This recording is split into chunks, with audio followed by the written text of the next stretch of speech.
감사합니다. 할렐루야. 우리 사무엘부터 할렐루야. 샬롬 샬롬 샬롬 샬롬 샬롬. 하나님 사랑합니다. 여러분 주 안에서 사랑합니다. 예, 오늘 잘 아시는 말씀이죠. 이제 이스라엘이라는 이름을 받은 야곱이 자기 자손들에게 특히 손자들에게 축복하는데 축복에 본인이 축복을 작은 자인데도 큰 자를 섬기, 큰 자가 작은 자를 섬기리라인 것처럼 여기도 요셉의 아들 두 아들 에브라임과 므낫세를 바꿔서 축복을 장자에게 줄 축복을 하지 않고 차자에게 먼저 축복을 하는 그런 내용의 이야기들이 48장에 잔잔하게 기록이 되어 있습니다. 예. 야곱이 또 이르되 31절에 보면 내게 맹세하라며 그가 맹세하니 이스라엘 침상머리에 하나님께 경배하더라. 이제 유언을 하고 나서 그 이후의 일이죠. 그래서 시작이 48장 1절에 보면 이 일 후에 어떤 사람이 요셉에게 말하기를 내 아버지가 병들었다 하므로 그가 곧 두 아들 므낫세와 에브라임과 함께, 므낫세가 큰아들이고 에브라임이 둘째 아들이죠. 함께 이르니 어떤 사람이 야곱에게 말하되 내 아들 요셉이 내게 왔다 하며 이스라엘이 힘을 내어 침상에 일어났습니다. 이제 침상에 누워서 생활을 하고 있는 거예요. 3절에 요셉에게 이르되 이전에 가나안 땅 루스에서 전능하신 하나님 내게 나타나사 복을 주시며 내게 이르시되 내가 너로 생육하고 번성하게 하여 내게서 많은 백성이 나게 하고 내가 이 땅을 내 후손에게 줄 영원한 소유가 되게 하리라 하셨느니라. 이게 끊어질 줄 알았어. 아까 끊어졌던 건데 잠깐 산난다.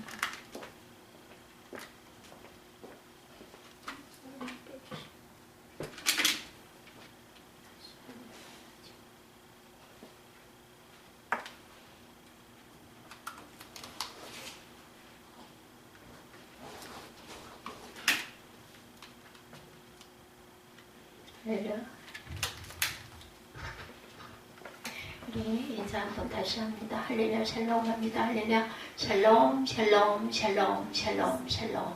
하나님 사랑합니다. 여러분 주 안에서 사랑합니다. 오늘 창세기 48장 말씀이죠. 15절에서 마지막 22절까지인데 1절부터 다시 봅니다. 이제 이스라엘이 된 야곱이 자기 자녀들에게 그리고 손자들에게 축복하는 내용이 47장과 48장에 계속해서 이어지고 있어요. 48장에 이어 야곱은 요셉에게 가나안 땅과 후손에 대한 하나님의 언약 전수하죠. 그리고 그가 병환 중에 문병원 두 손자 에브라임과 므낫세에게 축복을, 요셉의 두 아들이 이스라엘의 두 지파를 형성하여 부속사의 큰 몫을 하게 합니다. 47장에 이어 48장에서 야곱은 요셉에게 가나안 땅과 후손에 대한 하나님의 언약을 전수하죠. 그리고 그가 병환 중에 문병원 두 손자 에브라임과 므낫세에게 축복은 요셉의 두 아들이 이스라엘의 두 지파를 형성하여 구속사의 큰 몫을 차지하게 된 것을 알고 있어요. 야곱의 죽음은 아브라함으로부터 시작된 이삭과 야곱의 족장사가 막을 내리게 됩니다. 이러한 48장의 내용을 통해서 한 인간 야곱이 죽어가는 대신에 이스라엘 민족 12지파가 탄생되고 있다는 놀라운 역사가 바뀌었어요. 그죠? 하나의 그 가족이 변하니 하나의 민족의 이름이 이스라엘이라는 이름이 야곱의 이름에서 탄생이 됩니다. 복의 근원이죠. 오늘 본문 야곱 가족교회는 창세기 12장부터 시작이 되었어요. 야곱 가족교회. 하나님께서는 아브라함을 불러내시고 너는 복의 근원이 될 것이다 라고 말씀하셨어요. 그죠? 이때부터 교회는 성도는 자신의 복을 받을 뿐만 아니라 그 복을 누구에게? 자손들에게 넘겨주고 다른 사람들에게 나누어 주게 되는 시작이 됩니다. 복의 근원이란 말이 무슨 뜻일까? 아브라함 교회는 복을 잠글 수도 있고 복을 열 수도 있었어요. 그들이 축복하면 복이 임하고 저주하면 저주가 임합니다. 세상을 살릴 수도 있고 죽을 수도 있는 사람이 바로 복의 근원이 되죠. 예수님께서 베드로에게 교회의 비밀을 말씀하시면서 교회엔 천국 열쇠가 있다라고 말씀하세요. 그죠? 땅에서 무엇이든지 교회가 풀면 하늘에서도 풀릴 것이고 교회가 무엇이든지 땅에서 매면 하늘에서도 매인다 이렇게 말씀합니다. 하나님의 자녀된 저와 여러분들은 축복의 권세가 있다는 거예요. 복의 근원이기 때문에 그렇다. 저와 여러분에게 축복하는 자를 하나님이 축복해 주실 것이고 저와 여러분이 저주하는 자를 하나님이 앞장서서 저주해 주실 것이다. 우리들의 손에는 여러분들의 심장 속에 축복권이 있다는 거예요. 얼마나 이게 대단한 하나님의 특혜인지 복인지 모릅니다. 복의 근원이 되기 때문에, 왜냐하면 아브라함에게 주신 축복이 우리 모두에게도 그대로 전도가 됐기 때문입니다. 여러분들을 축복하는 자를 하나님이 축복하실 것이고 우리를 저주하는 자를 하나님이 먼저 저주하실 것이다. 우리의 손에서 여러분들의 심장 속에는 축복권이 들어있다. 요셉은 아버지 야곱이 병들었다는 소식을 들어요. 그죠? 1절부터 쭉 이어지죠. 어떤 자식들보다 제일 먼저 아버지에게 달려갑니다. 갈 때 혼자 가지 아니하고 사랑하는 므낫세와 에브라임을 데리고 가죠. 3절에 보면 요셉에게 이르되 이전에 가나안 땅 루스에서 전능하신 하나님이 이제 야곱 이스라엘이 말을 하죠. 나타나서 복을 주시며 내게 이르시되 내가 너를 성육하고 번성하게 하여 내게서 많은 백성이 나게 하고 내가 이 땅을 내 후손에게 주어 영원한 소유가 되게 하리라 하셨느니라. 5절입니다. 내가 애굽으로 와서 내게 이르기 전에 애굽에서 내가 낳은 두 아들 에브라임과 므낫세는 내 것이라. 르우벤과 시므온처럼 내 것이 될 것이라. 이들 후에 내 소생은 내 것이 될 것이며 그들의 유산은 그들의 형의 이름으로 함께 받으리라. 내게 다이아는 내가 이전에 밧단에서 올 때 라헬이 나를 따르는 도중 가나안 땅에서 죽었는데 그곳은 에브랏까지 길이 아직도 먼 곳이라 내가 거기서 그를 에브랏 길에 장사하였느니라. 에브랏은 지금의 베들레헴이라는 곳입니다.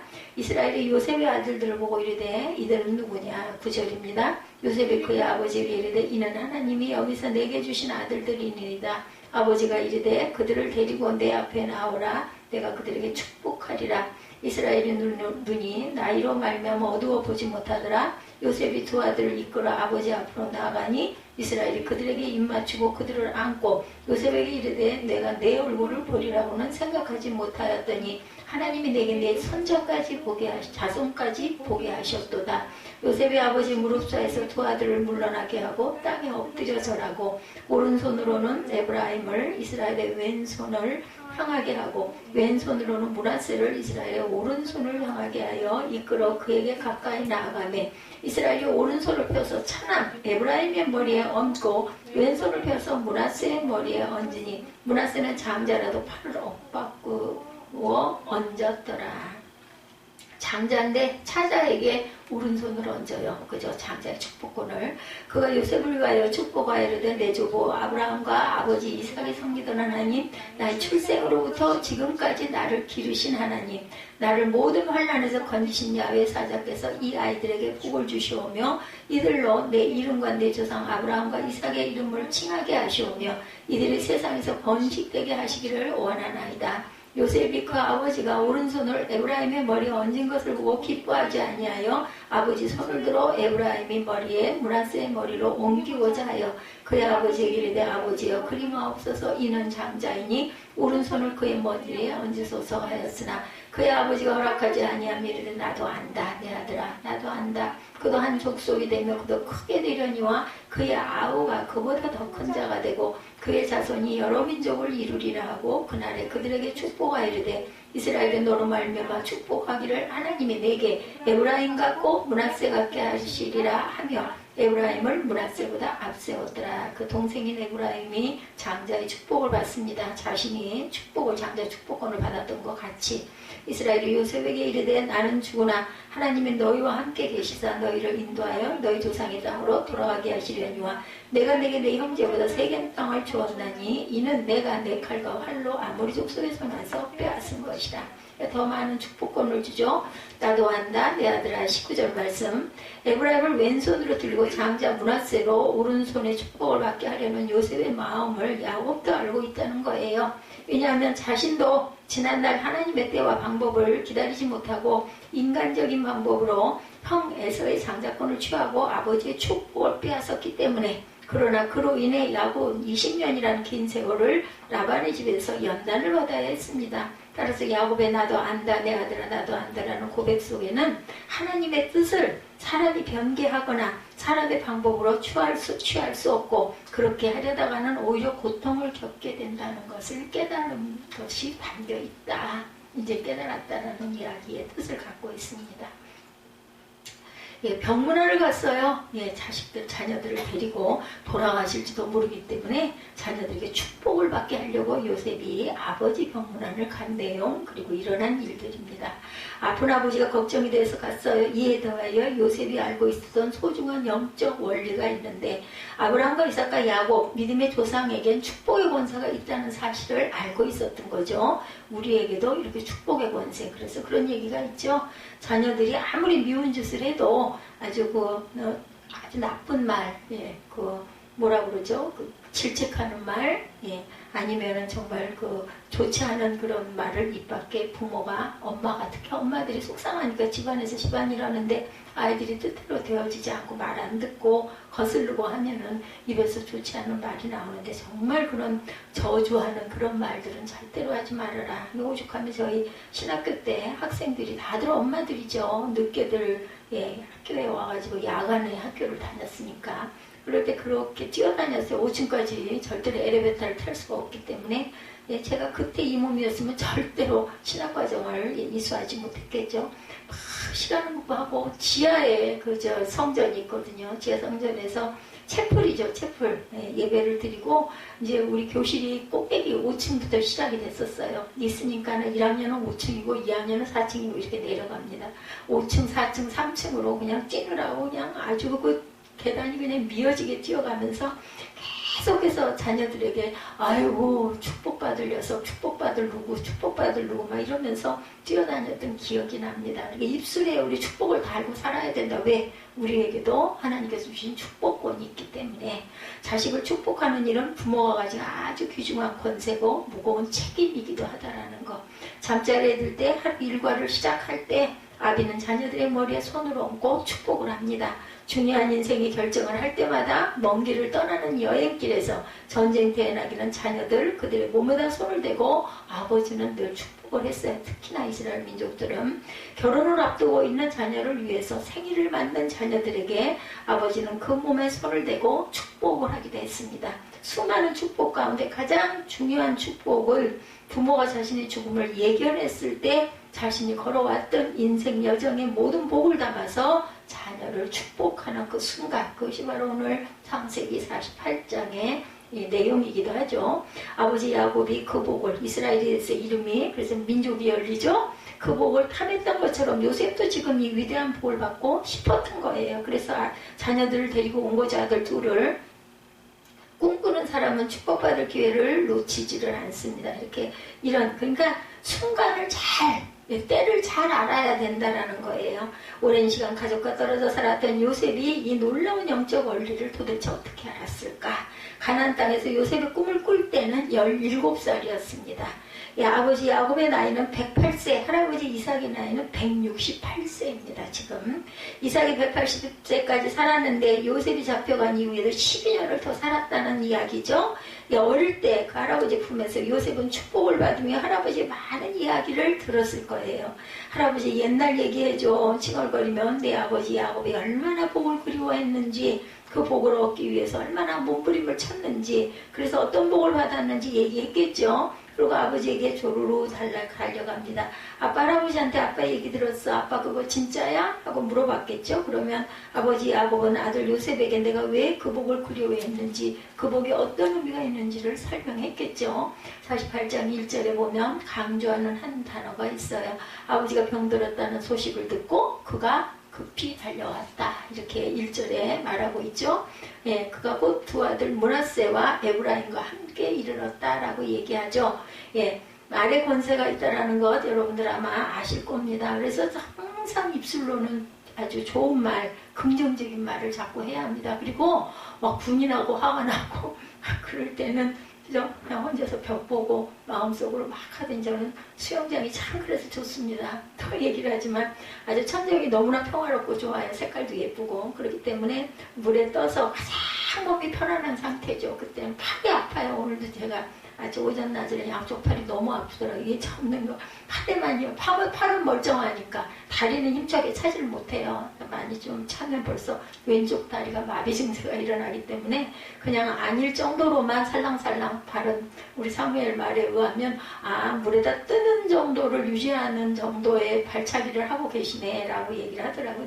할 수 있는 게 팔 접기니까 팔을 얼마나 힘차게 빨리 접고 빨리 나가야 되니까 그렇다고 빠르지도 않지만 그러면서 저는 늘 마음속에 있었던 의문점, 궁금점, 아니면 속상했던 일, 아니면 기뻤던 일, 뭐 기쁜 일보다는 속상했던 일, 아니면 뭔가 어떻게 뭘 해야 되는데 이런 부분들 그런 게 상념에 적기도 하고 기도하는 시간도 있습니다. 거의 한 시간은 3, 40분을 늘 물 위에 떠서 왔다 갔다 하고 있으니까 참 그 시간이 그렇게 좋고, 그리고 귀에다가 그 귀마개를 하고 있으면요 그 아이들이 떠들고 애들이 되게는 강습을 할 때가 제가 시간이 겹치거든요. 6시, 7시, 7시 반이니까 7시까지는 애들이 강습을 얼마나 시끄러운지 몰라요. 그걸 몰랐어요. 귀마개를 딱 하면 일단은 소리가 차단이 됩니다. 거의 차단이 돼요. 그리고 이제 모자를 딱 귀까지 딱 쓰니까 나중에 그걸 풀르면 이제 나오려고 이제 이렇게 나오면서 이걸 풀르면 와 엄청 시끄러운 거예요. 그러니까 이걸 딱 쓰고 귓소리도 아무 소리도 안 들리고 그냥 그 나만의 시간 탁 떠가지고 집중도 하고 상념도 하고 또 하나님께 기도도 하고 반복해서 기도할 때도 많이 있습니다.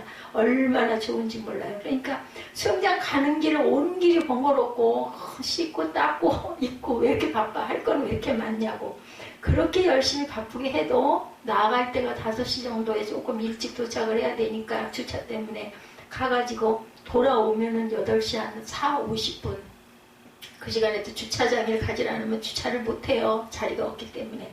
그렇게 해서 들어와가지고 뭐 널고 뭐 빨고 뭐 이렇게 좀 정리하고 하고 나서 내 자리에 딱 앉고 이제 물 끓는 걸 좀 틀고 그 포도를 좀 틀고 그러고는 주저앉으면 어휴 하고 한숨이 나오죠. 오늘도 하루를 잘 살았습니다. 저는 이렇게 고백을 합니다. 이것의 반복. 그런데도 그것을 만약에 어떤 일 때문에 못하거나 하면 내가 오늘 정말 중요한 일 하나를 내가 못했네 이런 생각이 들죠. 왜냐하면 하나님께서 저는 그런 마음이에요. 그 수영을 하게 해주신 거, 그 젊은 시절에 배워놓고 절대로 수영장 안 간다고 그랬었어요. 물이 너무 안 좋아가지고 그때는 막 피부가 거칠어지고 주름 직직 지고 그래서 아주 안 좋았어요. 그래서 절대 난 평생 수영장은 안 갈 거야. 근데 그 절대 안 간다는 건 없어요. 그것이 저를 하루하루를 숨쉬게 하고 그나마라도 소화가 되게 하고 장이 원활하게 돌아가게 하는 게 하나님이 생명줄을 여기다 붙여놓으셨구나. 하나님의 그 섭리가 우리가 눈앞의 일 절대 모릅니다. 절대라는 소리는 절대 하면 안 되겠다는 생각을 늘 하죠. 오죽하면은 제가 수영하는 거를 본받고 배우려고 따라다니는 그러한 그 자매들도 50대들인데 언니 하면서 쫓아다닙니다. 그래서 제가 우리 유은영 집사 생각을 참 많이 하죠. 아직 시집도 안 가고 보니까는 뭐라 그랬지?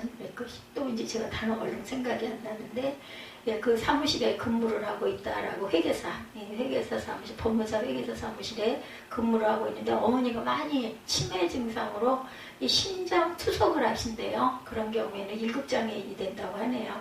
그래서 치매도 있고 그래가지고 요양원에 계시면서 한 달에 한두 번씩 투석을 하시나 보더라고요. 거기서 하시나 봐요. 그 병원인가 보죠. 그래서 바로 사무실 앞에 그 요양센터를 정하고 직장을 대구에서 올라와가지고 개인 사무실, 그 법인 사무실에 맨날 나가다가 어머니 때문에 옮겼다라는 이야기를 제가 들었습니다. 근데 배영을 어떻게 그렇게 하느냐고 자기는 배영만 하면 허리가 아프다고 했던 그러한 그 자매였는데 아주 요즘에는 저랑 비슷하게 배영을 한 40분, 50분 정도를 한두 번 하고 나면 서가지고 움직이지를 못하던 그런 사람이었는데 그렇게 신통하게 잘하면서 몸이 살이 엄청 쪘어요. 살이 빠져가지고 되게 좋은 것 같더라고요. 그렇게 해서 한다고.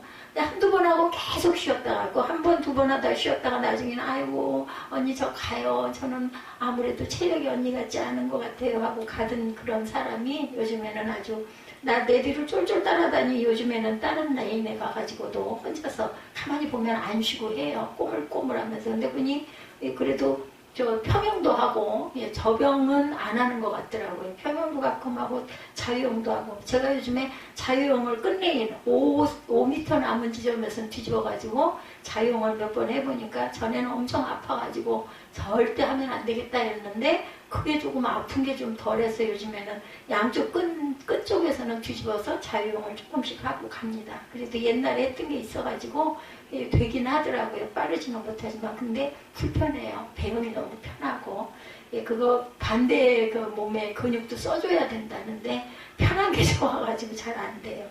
그래서 참 하나님의 오묘하신 섭리인데 중요한 거 제가 이 말씀 드리려고 말이 돌아갔는데 그 포인트를 잡을 줄 알아야 돼요. 하나님이 내게 어떤 기회를 주셨고 내가 어떻게 하라고 딱 열어주면 그걸 내가 받아야 돼요. 내가 받고 그걸 순종해서 그걸 내 걸 만들고 내가 지닐 줄 알아야 된다. 축복 권세도 마찬가지입니다. 자녀에게 축복할 때도 그렇고 뭐 어때요? 내가 내 필요한 부분에 내 약한 부분에 손을 얹고 예수 이름으로 우리에게 축복 권세를 다 주셨기 때문에 축복하고 강하여질지라. 반대 내 마음에 문제가 있을 때 마음에 손을 얹고 아니면 뭐 다리에 문제가 있을 때 다리에다 손을 얹고 장에 문제가 있을 때 장에 손을 얹고 그렇게 하고 여러분들이 입술로 고백을 하시기 바랍니다. 예수 이름으로 예수 그리스도의 피 묻은 손으로 안수하여 주옵소서. 이렇게 기도하는 거 아주 중요합니다.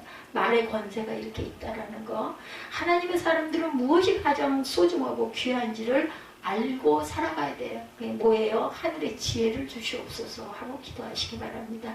축복하는 말, 믿음, 품음, 비전 이런 것은 눈에 보이지 않아요. 그렇죠?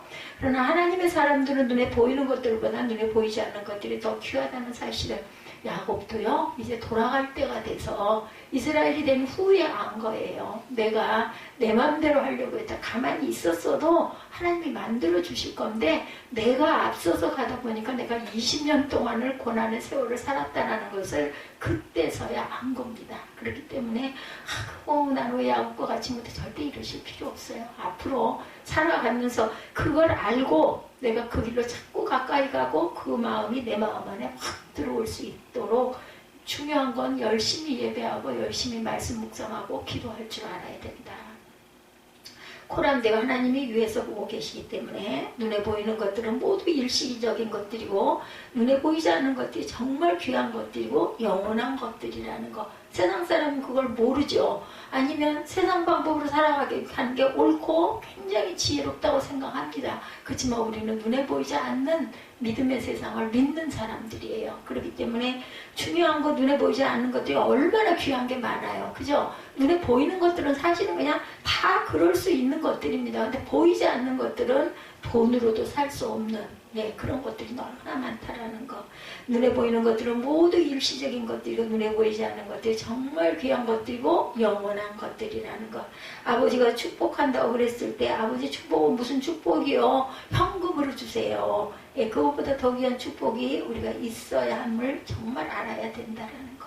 축복하는 말은 눈으로 볼 수도 없고 손으로 만질 수도 없지만 그것은 내 인생의 미래를 결정할 수 있다는 거 잊지 마시기 바랍니다. 그래서 제가 요즘에는 우리 아들을 위해서 정말 축복을 그리고 또 거슬리는 짓을 안 해요. 저 나이 치고 저렇게 얌전하고 착하게 그렇게 하루하루를 사는 아이도 없을 것 같다라는 생각이 제가 요즘에 똑같은 아이인데도 그렇게 마음이 듭니다. 그 전에 바라볼 때는 부족한 거 불만스러운 거, 내가 좀 이러면 좋을 텐데 왜 저럴까? 왜 공부를 좀 열심히 안 하고 뭐에 집중을 잘 안 할까 했는데 요즘에는 물론 내가 원하는 것은 아니지만 본인이 하고자 하는 것에 집중하는 걸 보면은 걔도 참 정말 열심히구나. 그게 뭐 어떻게 끝에 어떻게 되든 말든 저 아이 안에 그런 근성이 반드시 있기는 있구나. 왜냐하면 밥 먹는 거 자는 거를 잊어버릴 만큼 그것에 몰두하니까. 아무리 우리가 생각할 때 그게 잡기라 하더라도 그렇게 하기가 쉽지 않은데 보면은요 나머지 시간을 너무나 아까워하는 그런 부분이 있더라고요. 그래서 이 다음에 저 눈이 어느 쪽으로 돌아가든 어떤 열매가 맺히든 뭔가 다른 것에 또 열정을 가지면 그런 것을 이루어가는 아이가 되겠다. 그리고 몸에 독이 되거나 독한 것들 옆에는 절대 가지 않는 거. 그게 그렇게 요즘에 제가 감사한 마음이 들어요. 그래서 참 정말 귀한 아들을 하나님이 주셨구나. 또 우리는 나는 몰랐지만 이때를 위해서 저 아들이 없었으면 제가 어찌겠어요. 그죠? 제 이 상황인데. 그래서 우리가 손으로 만질 수도 눈으로 볼 수도 없지만 내 인생의 미래를 결정한다는 것을 잊지 마시기 바랍니다. 믿음의 조상들은 눈에 보이는 유산보다 엄청 더 귀한 유산이 눈에 보이지 않는 유산이 믿음이고 축복인 것을 알았다라는 거죠.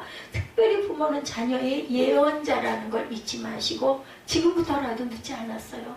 계속 축복하시기 바랍니다.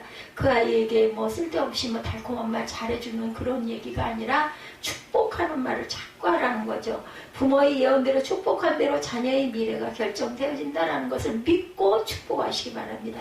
이 땅을 살아가는 모든 사람의 말에는 힘이 있습니다. 뭐 자녀가 없으면 내 남편을 축복할 수도 있고 또 내 가족을 축복할 수도 있고 내 부모를 축복할 수도 있고 그죠? 아니면 정말 내 이웃 중에 내 마음에 꽂히는 누군가를 위해서 열심히 축복하고 기도하시면 그것이 어디로 가요? 본인에게 돌아옵니다. 본인에게. 중요한 건 누가 미워가지고 막 그 사람을 막 미운 소리를 하고 하죠. 저도 가끔 그럴 때 있습니다. 그러고 나면 얼마나 후회가 되는지 몰라요. 그 내 입에서 쏟은 내 말에 독이 나한테 와서 꽂혀요. 내 귀를 통해서 내 마음밭에 와서 떨어진다라는 걸 절대 잊지 마시고 그런 마음이 들려고 하면 하나님 이런 마음을 지워주시옵소서 하고 우리가 이르기도 하세요. 하나님께 이르는 상관이 없어요. 아 이러이러한 건 너무 억울하고 속상한데 하나님 이 마음을 위로하여 주시옵소서 하고 그렇게 기도하시면 됩니다. 꼭 뭐 기도를 시간을 정해놓고 뭐 10분, 20분, 1시간 이런 거 정해놓고 하실 필요 없어요. 순간순간 우리의 삶 속에서 짧은 화살기도도 아주 중요합니다. 내 마음에 정말 마음에 왔을 때는 그렇게 기도하시기 바랍니다. 자신의 미래를 결정한다는 걸 잊지 마시고 자신에게도 축복하세요. 나는 앞으로 어떻게 될 것이다. 나는 어쩌기를 원합니다. 하나님 이 힘 주시옵소서, 지혜 주시옵소서, 눈이 열리게 해주시옵소서, 귀가 열리게 해주시옵소서, 마음이 열리게 해주시옵소서. 그냥 이렇게 할 수 있는 기도를 아주 쉽고 짧고 간단하게 자꾸 반복해서 하시기 바랍니다. 이게 아주 중요하고 내 미래가 결정된다라는 거. 아직 젊으시잖아요, 여러분들. 민수기 14장 28절에 야훼 말씀에 내 삶을 두고 맹세하노라. 너희 말이 내 귀에 들린 대로 내가 너희에게 행하리라. 우리가 하는 말이 하나님 귀에 들리는 대로 내가 너에게 행하리라. 민수기 말씀이에요. 14장 28절. 이게 제가 드리는 말씀이 아닙니다. 이렇게 행하고 사시기 바랍니다. 성경을 어렵고 힘든 걸 꼭 외우려고 하고 난 그 의미를 몰라서 나는 무식해서 이런 거 걱정하실 필요 없어요. 그냥 성경 구절 하나 오늘 요 말씀 하나 민수기 14장 28절 야훼 말씀에 내 삶을 두고 맹세하노라. 너희 말이 내 귀에 들린 대로 내가 너희에게 행하리라고 해서 그럼 그대로 고백하시기 바라요. 저는 이러이러하고 싶습니다. 저는 외롭기가 싫습니다. 하나님과 늘 동행하게 하여 주시고 외롭지 않게 하여 주옵소서. 이렇게 기도하시면 됩니다. 있는 마음을 그대로 아름다운 미사여가 안 쓰셔도 됩니다. 신구약 성경 가운데 하나님께서 자신의 인격과 삶을 걸고 맹세한 말씀이 없어요. 마가복음 11장 23절에 그 말하는 것이 이루어질 줄 믿고 마음에 의심하지 않으면 그대로 되리라 이렇게 말씀합니다. 잠언 18장 21절에 죽고 사는 것이 어디 달려있다고요? 혀의 권세에 달려있다라고 얘기하죠. 죽고 사는 것이. 제가 한동안 그랬었잖아요. 나는 아마도 얼마 이제 정리할 때가 됐고 이제 얼마 못 가리라 이런 마음을 그렇게 먹고 그런 마음이 정말로 그렇게 많이 왔습니다. 그래서 일찍 정리를 해놔야 되겠다라는 생각 그게 또 필요하죠. 우리가 언제 어떻게 될지 요즘에 지진이 일어나고 어디 가가지고 벼랑간에 100몇 명의 그 학생들이 그렇게 압살을 당했니 이런 거 아주 그냥 시끄러운 그런 뉴스를 듣다 보면 우리가 오늘이 마지막 날처럼 정리할 것이 필요한데 중요한 것은요. 소망 가운데 임할 줄 아는 자세가 정말로 필요하구나. 그런데 그 마음을 하나님께서 주시더라고요. 제가 얼마나 미련하면 네가 그렇게 절망하고 마지막이다 생각할 일이 없다. 이런 마음이 제가 와서 이제 씩씩하게 그러면 하루가 마지막이라도 오늘 순간 마지막이니까 나는 이렇게 해서 나 딱 갈 거야 이런 생각하지 말고 어느 한순간 마지막 그 순간까지 내가 할 수 있는 것을 온전하게 행하게 가리라. 끝이니까 내가 그렇게 보이서 이런 생각 절대 하지 말아야겠다는 생각이 들더라고요. 죽고 사는 것이 혀의 권세에 달려 있습니다. 잠언 18장 21절이죠. 말은 우리 자신과 환경을 변화시키는 놀라운 능력이 있습니다. 내가 자녀들에게 쏟아놓았던 모든 말들은 내 자식의 미래를 결정한다라는 거. 기적의 언어를 선포하면 기적을 맛보면서 살아갈 수가 있습니다. 부정적인 말은 인생을 부정적으로 만들고 부정적인 인격이 되게 합니다. 긍정적인 말은 바른 인생을 긍정적으로 만들고 긍정적인 인격을 만들어준다라는 것. 말에 대한 히브리들의 생각은 정말 놀랐습니다. 하나님이 천지를 창조하셨어요. 말씀에는 인격이 있죠. 예수님은 천지를 창조하고 운행하시는 태초의 말씀이에요. 예수님 자체가 말씀이시죠. 하나님의 말씀에는 뭐가 있어요? 능력이 있습니다. 히브리서 4장 11절에 하나님의 말씀은 살아있고 활력이 있어 좌우의 날선 어떤 검보다 예리하여 혼과 영과 및 관절과 골수를 찔러 찌르기까지 하며 나는 칼이 될 수 있다라고 말씀하세요. 제가 신학교 다닐 때 아주 이 말씀이 그렇게 강하게 와서 꽂혔어요. 말씀 단어 그대로 혼과, 물론 이게 번역이 된 것이긴 하지만 혼과 영과 및 관절과 골수를 찔러 쪼갠다고 얘기하고 있어요. 오죽이나 하면, 그죠? 잘 사는 사람을 찔러 죽일 수도 있어요. 병들어 죽어가는 사람을 수술하여 살릴 수도 있습니다. 넘어진 사람을 일으키고 죽은 사람을 살릴 수 있는 힘이 말에 있다고 성경은 말씀하고 있습니다. 예, 요셉은 할아버지 품에서 그리고 아버지에게서 아주 어릴 때부터 축복의 소중함을 배웠어요. 지금 자신의 아들 므낫세와 에브라임에게 이 놀라운 축복의 권세를 가르치고 싶었어요. 므낫세가 장자고 에브라임이 차자죠. 내 아버지가 부어주신 복은 반드시 이루어진다라는 것을 아주 믿고 있었죠. 내 심령밭에 떨어진 좋은 말은 반드시 싹이 나고 자라서 열매를 맺는다. 요셉은 믿었어요. 우리의 자녀들이 엄마 아빠보다 우리가 더 커진 다음에 머리에 손을 얹고 축복하려고 하면 쑥스러워지겠죠. 뇌의 구조가 커지기 전에 자녀에게 축복하는 법을 가르치는 게 정말 좋습니다. 예, 우리의 자녀들은 너무 커버렸네, 축복의 기회를 잃어버렸네, 늦었다고 생각하는 그때가 가장 이른 때라는 거. 지금부터라도 예, 오늘 예배 후에 축복의 권세가 회복되어지시기를 주님의 이름으로 축복합니다.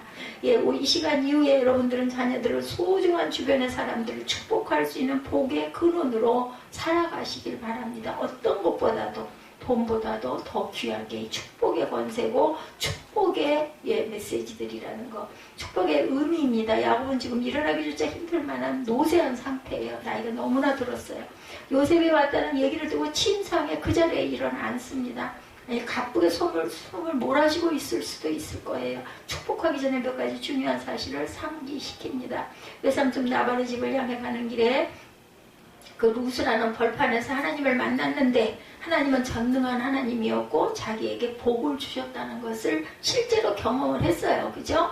네, 그리고 그 복은 내 후손에게 대를 이어 흘러갈 것이라고 말씀을 하셨습니다. 복은 인간의 것이 아니라 누구 거예요? 하나님의 것이에요. 하나님이 우리에게 주시는 거죠. 근데 지금 야곱이 내 것이냐? 자식을 축복합니다. 왜? 하나님께서 그렇게 복을 전수하도록 축복권을 주셨기 때문이에요. 저와 여러분도 마찬가지입니다. 예, 원문에 창세기 35장에 기록되어 있어요. 원문과 간증하는 오늘 본문을 비교해보면 다른 모든 말은 그대로 간증하는데 한 말씀을 빼놓고 있습니다. 왕들이 내 허리에서 나오리라. 35장 11절에 보면 그 말씀이 생략되어 있어서, 그리고 생략하고 요셉의 것이 하나죠. 그 이유는 다윗 왕과 수많은 왕들, 예수 그리스도는 요셉의 가문이 아니라 유다의 가문에서 탄생된 것이기 때문에 유다에게 줄 복이었다라는 거죠. 그래서 요셉에게는 전혀 이야기하지를 않습니다. 자신이 일찍 하나님의 복을 이루기 위해 고향 땅 가나안으로 돌아오다가 요셉의 어머니 라헬이 죽은 이야기를 들려주죠. 오늘 본문에 왜 축복하는 좋은 시간에 사랑하는 아내를 잃었던 슬픈 얘기를 하고 있을까요? 고향으로 돌아오는 그 길은 임산부 라헬에게는 너무 먼 길이었다. 7절에 그렇게 나와 있죠. 예, 개역 그 번역에는 오히려 격한 곳이었다라고 말합니다. 예, 그래서 베냐민을 낳다가 죽죠. 내가 지금 축복하는 하나님의 축복은, 하나님의 약속은 사랑하는 아내 요셉에겐 사랑하는 어머니를 이루면서까지 이루어야 할 지상 과제임을 강조하는 것입니다. 야곱은 하나님의 축복, 약속이 이루어질 무대로 확실히 하고 축복합니다. 오늘 본문 앞장 47장 후반절에 보면 요셉에게 자신의 그 장지를 애굽이 아닌 가나안 땅으로 해달라고 부탁을 하죠. 왜? 애굽의 장래 그 실력을 못 믿어서 그랬을까요? 아니겠죠. 이 당시 애굽의 장래 실력은 역사상 세계 최고였다고 합니다. 네, 미이라를 만들고 피라미드를 만들 수 있어요. 원하기만 하면 야곱은 귀족의 무덤을 만들 수도 있었습니다. 그런데 야곱은 자신의 무덤을 가나안 땅 사랑하는 아내 곁에 써달라고 유언을 하죠. 그 일을 어느 정도 간곡하게 부탁하냐면 47장 29절에 보면 요셉의 손을 허벅지 아래에 놓고 맹세를 시키죠. 번역에는 환덕배에 손을 놓고 맹세하도록 합니다. 즉 아버지의 생식기 위에 손을 얹고 맹세하도록 한 거예요. 환덕배 위라는 것은 히브리인들은 아직 태어나지 않은 후손들까지 그곳에 들어있다고 생각을 합니다. 그곳에. 그것이 그 아기를 생산하는 주머니가 있잖아요, 남성들은. 그래서 내가 하는 이 복은 너 혼자 받아먹고 잘 살고 잘 먹으라는 이야기가 아니다. 너희 대대로 거대한 강물이 되어서 흘러가야 할 복이다. 요셉아, 내가 죽은 후에라도 이 사실을 기억시켜 반드시 이루어야 될 복이라는 거죠. 야곱은 자신이 하는 이 축복이 영원한 축복이고 천국의 축복이고 가나안의 축복임을 아주 상기를 시킵니다. 하나님의 약속, 하나님의 축복, 하나님의 말씀 어느 누구 어느 때에도 중단될 수 없는 것이라는 것. 그죠? 사랑하는 사람이 죽는 희생이 있다고 포기할 수 있는 일이 아니라는 거예요. 야곱은 자신이 주고 운구행렬에 가나안을 가게 합니다. 왜 그랬을까? 출애굽 여행 연습을 시키고 싶었던 거죠.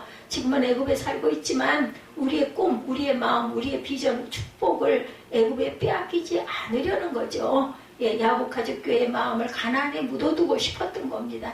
내 시신을 온 가족의 가나안까지 가서 묻고 돌아올 때 그것은 내 시신이 묻히는 곳이 아니라 거기는 너희들이 꿈이 묻히는 곳이다. 이런 의미를 갖고 있습니다. 너희 꿈을 거기에서 이루라는 거예요. 이 애굽이 아니라 가나안에서 이뤄야 한다.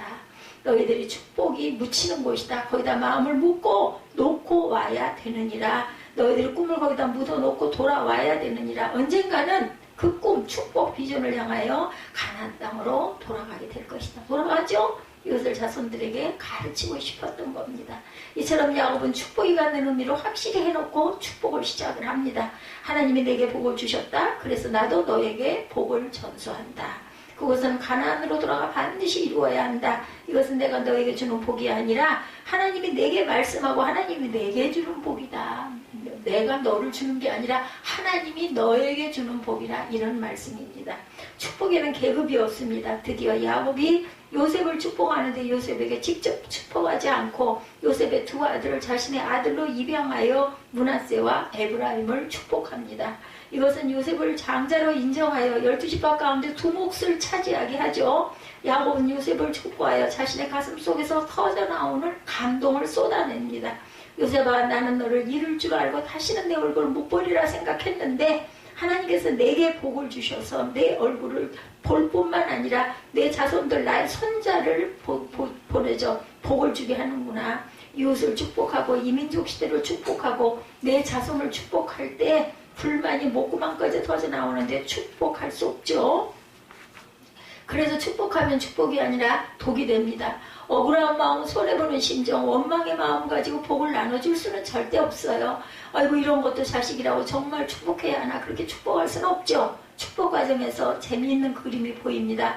요셉이 아이들을 물리고 큰 절을 합니다. 그리고 아비의 오른손 밑에 그 맏아들의 머리를 갖다 놓습니다. 왼쪽 밑에는 둘째의 머리를 갖다 놓습니다. 왜냐하면 축복의 기본은 오른손이기 때문에 맏아들을, 므낫세를 그 야곱의, 이스라엘의 오른손을 갖다 놨다라는 거죠. 그런데 야곱이 손을 X자로 뒤집습니다. 반대로 요셉이 아버지 틀렸어요. 여기가 큰 녀석이에요. 그랬더니 15절에 나도 안다 아들아, 나도 안다, 이렇게 말합니다.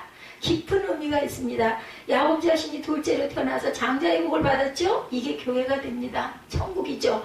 하나님 나라는 큰 자가 따로 있고 작은 자가 따로 있는 게 아니라는 거예요. 하나님 나라엔 장자, 차자, 서열이 없어요. 가진 자, 못 가진 자도 없습니다. 많이 배운 자, 못 배운 자, 무식한 자, 유식한 자의 그런 상황이 필요가 없다라는 거죠. 못 배운 자, 못 배운 자의 서열이 없어요. 똑똑한 자, 어리숙한 자의 차별도 없습니다. 유대인과 이방인이 하나고 목사와 평신도가 하나고 서열도 계급도 없는 것이 교회여야 한다. 직분은 있죠. 해야 할 일들이 다르기 때문에 모두가 한 가족, 모두가 한 형제, 모두가 한 자매일 뿐이다. 사역상 구별이 있을 뿐 차별은 없다. 교회엔 계급이 없어야 합니다. 그래서 유명한, 제 기억에도 있습니다. 교회 나갈 때, 제가 그 성도일 때 교회 나갈 때 어떤 그 국회의원이 오시거나 시장이 오시거나 처음에는 참 그게 좀 이상하게 저는 보였어요. 똑같은 우리 의자, 그냥 일반 1인용 의자, 그 딱딱한 의자, 그런 의자를 똑같이 앞자리이긴 한데, 이쪽을 보게, 그 성도들을 보게 이렇게 진열을 해놓을 때도, 거꾸로 놓을 때도 그 똑같은 체어, 바르지 않은 그런 걸라서 그래도 손님이신데 좀 푹신한 좋은 의자를 놔드리지 어떻게 저렇게 똑같은 저런 의자를 놓으셨을까 했는데 아마 이런 의미에서 식사도 담임 목사님 그 교회가 큰 교회였잖아요. 그렇기 때문에 식사도 좀 달라야 할 것 같은데 안 그러고 똑같은 그 식단대로 식사를 하시는 걸 보면서도 참 좀 그렇구나 했는데 이제쯤 와서 보니 아마 이런 의미로 그렇게 똑같이 뭐 반찬이 3가지면 3가지 똑같이 그리고 똑같은 성도들과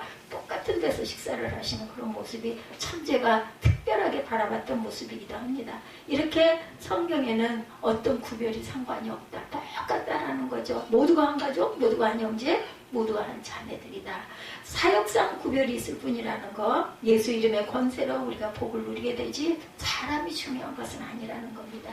요셉의 아들 므낫세와 에브라임이 야곱의 축복을 받고 나면 이곳 애굽에서 각각 한 지파씩을 형성하여 출애굽을 하게 될 것이다. 그러나 훗날 정통성에 문제가 생길 수 있어요. 다른 지파 10지파의 두령들은 즉 야곱의 10명의 아들은 모두 가나안 땅에서 태어나 가나안 땅에서 성장을 했습니다. 그래서 그 뿌리가 가나안입니다. 나중에 이 지파가 가나안으로 들어가는 것은 정당한 뿌리를 찾아가는 것입니다. 그러나 므낫세와 에브라임은 가나안 땅을 본 적도 없고 밟아본 적도 없습니다. 이곳 애굽에서 태어나 애굽에서 자랐어요. 그죠? 그 때문에 그들은 아브라함의 직계라 할 수가 없지 않느냐 이런 문제가 제기될 수 있다는 거죠. 이 정통성 시비를 차단하기 위해서 야곱이 축복 한 가지를 더합니다. 16절 하반절에 이 아이들에게 복을 주시오며 이들을 내 이름과 내 조상 아브라함과 이삭의 이름으로 칭하게 하소서 이렇게 특별한 축복을 합니다.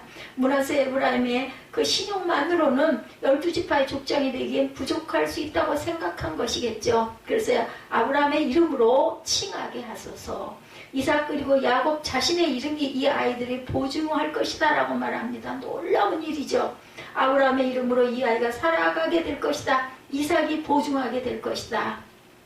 내 이름을 이 아이에게 주어서 내 이름이 이 아이를 보증하게 될 것이냐. 왜요? 조상들의 그 믿음의 조상들을 보증으로 딱 우리 공중한다고 그러죠? 똑같은 거예요. 조상들을 모두 다 이 아이를 므낫세를 에브라임을 보증하겠습니다. 이것을 집어넣습니다. 정통성 시비가 끝납니다. 우리나라 재벌 총수가 보증하면 은행이 돈 몇 억 당연히 빌려주죠. 왜 보증이 되니까 똑같습니다. 우리는 어떻습니까? 재벌 총수 이름이 아니에요. 아브라함과 이삭과 야곱의 이름. 이런 사람들이 보증을 해서 예수 그리스도 이름으로 우리는 권세를 받았어요. 축복의 권세를 받았다는 거 잊지 마시기 바랍니다. 역사의 시작이 되시고 끝이 되시고 심판주가 되시는 예수 그리스도의 이름으로 우리를 보증해 주십니다. 예수 그리스도의 이름으로 우리는 구원을 받았죠. 예수 그리스도의 이름으로 우리는 하나님의 자녀가 되었습니다. 아멘. 예수 그리스도의 이름으로 우리는 하나님 나라의 상속자가 되었습니다. 아멘. 예수 그리스도의 이름으로 우리는 마귀를 물리칩니다. 세상에서 우리 주위에서 어느 날 제가 그 방송을 잠깐 들으면서 말씀 중에 그런 이야기를 하더라고요. 천사가 따로 있는 게 아니라 우리가 살고 있는 세상에 내 이웃이 천사일 수도 있고 사단이 따로 있는 게 아니라 내 이웃이 사단일 수가 있다. 그죠? 내 자녀가 아니면 내 부모가 아니면 내 이웃들이 내 형제 자매가 아니면 내 배우자가 그럴 순간이 있다는 거예요. 그 사람 자체가 마귀가 아니고 그 사람 자체가 천사가 아니라 그 사람 속에 있는 생각과 말과 언행과 행동들이 내게 사탄이 되어서 나를 거꾸로 대적할 수도 있고 나에게 천사가 되어서 나를 도움을 줄 수도 있다는 것을 절대로 잊지 마. 따로 하늘에서 내려와서 이런 게 아니라는 거. 그래서 우리는 믿을 만한 것보다 무엇보다 지킬 만한 것보다 내 마음을 지키라라는 거죠. 그리고 혀의 권세에 달렸다고 얘기합니다. 그렇기 때문에 하나님이 말씀하시죠. 사랑할 것은 사람을 사랑할 것이 아니라 하나님을 사랑하고 그 사람들을 믿을 것이 아니라 사람들을 사랑하라. 사랑할 존재로 우리 이웃을 주셨다는 거. 왜? 변화되도록 온전치 않을 때는 좋게 그 천사가 되도록 변화되도록 우리는 축복해야 될 것이고 사단이 그 안에서 그 아이를 조종을 자꾸 하면은 그 사단이 쫓겨나가도록 예수 이름으로 물리칠 줄도 아는 영적인 눈을 부모인 우리들은 자녀들을 향하여서 갖고 축복할 줄도 알아야 되고 쫓아낼 줄도 알아야 된다라는 것 절대로 잊지 마시기 바랍니다. 이방이었던 우리를 예수 그리스도 이름으로 천국 정통성을 인정해 주셨어요. 하나님께서 예수 그리스도를 통해서 온갖 죄를 짓고 죄인이었던 우리를 예수 그리스도 이름으로 의인의 정통성, 의롭다 칭함을 주셨습니다. 십자가에 못 박혀 피 흘리고 돌아가심으로 인해서 피값으로. 이게 복음이라는 거예요. 이게 축복이 아니고 무엇이겠냐는 거죠. 여기에 감동이 있고 감격이 있고 그 말씀을 듣기만 해도 눈물이 쏟아지는 은혜가 여러분들에게 임하시기를 주님의 이름으로 축복합니다. 저는 이 말씀이 처음 전하는 말씀이 아니에요. 이거 새벽 예배에 있었던 부분들을 제가 모아놨다가 내가 혼자만 느끼고 나누기가 너무나 안타까워서 또 블로그에 올리고 그저 유튜브에 올려도 여러분들이 들을 리가 없기 때문에 들을 기회가 없기 때문에 이걸 꼭 좀 같이 나누고 싶어서 근데 저는 이걸 전하면서 지금 억지로 참고 해서 막 가슴에서 복받치는 감격의 눈물이 막 쏟아집니다. 이런 은혜가 여러분들에게도 있다면 얼마나 예배를 사모하시겠어요? 주일을 얼마나 기다리시겠어요? 주중에도 막 쫓아오고 싶어지는 그런 마음이 될 때 억지로가 아니라 의무가 아니라 내가 가서 좀 말씀을 들어봐야지 내가 못 쫓아가 그런 방송이라도 내가 좀 들어봐야지 왜냐하면 유튜브에 딱 치기만 하면 나오니까 우리 교회 블로그에 오기만 하면 쫙 떠 있으니까 그걸 제가 오로지 하나 한 건 딱 그거예요.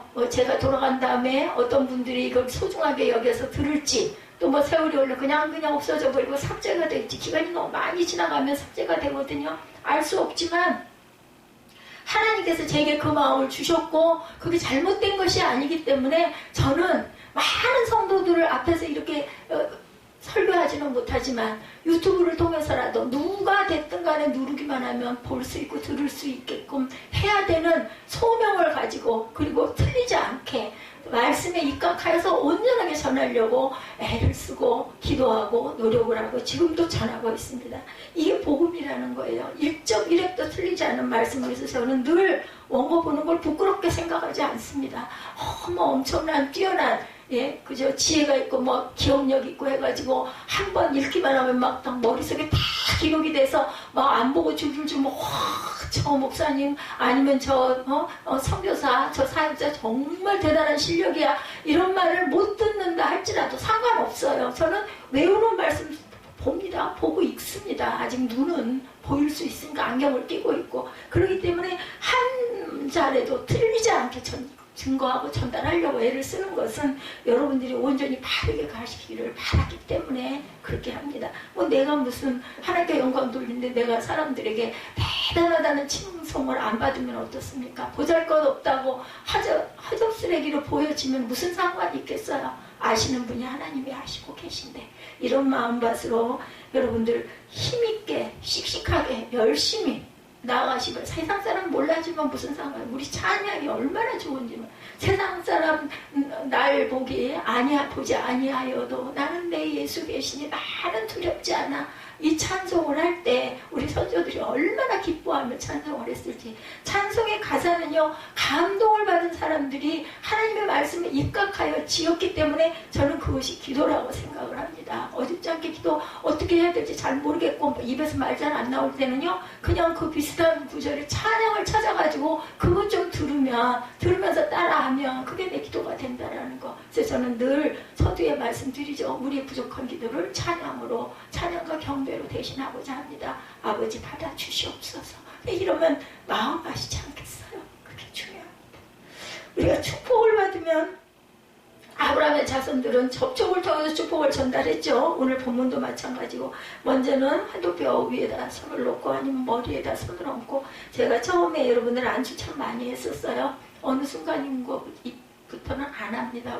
안 해도 아무도 불만을 하거나 아니면 저 안수해 주세요 소리들 안 하시니까 안 해도 괜찮겠구나. 왜? 그때부터는 하나님이 예수님이 직접 원하고 구하시는 분에게 구하는 사람에게 하나님이 직접 안수해 주옵소서. 축도할 때 제가 그 마음을 실어서 그리고 통성기도 할 때 중보기도 할 때 여러분이 받으신 말씀을 제가 입술로 읽으면서 저는 마음으로 그 기도를 합니다. 아버지 한 사람 한 사람에게 예수께서 직접 안수하여 주옵소서. 성령께서 안수하여 주옵소서. 전 그렇게 기도하고 갑니다. 아브라함의 자손들은 접촉을 통해서 축복을 전달했어요. 먼저는 신체적인 접촉이었고 몸에 손을 얹고 얻기도 하고 따뜻한 포옹을 하기도 하고 손을 붙들고 기도하기도 하고 그리고 입맞춤을 한 후에 축복을 하기도 합니다. 야곱 므낫세와 에브라임을 축복하는데 제일 먼저 키스를 하죠. 예, 그 나라의 법도래요. 그리고 품에 안고 그 아들, 손자 아이들이니까 키스할 수 있죠. 그리고 그들 머리에 손을 얹고 축복합니다. 히브리인에게 손을 얹는다는 것은 전달의 의미가 있었어요.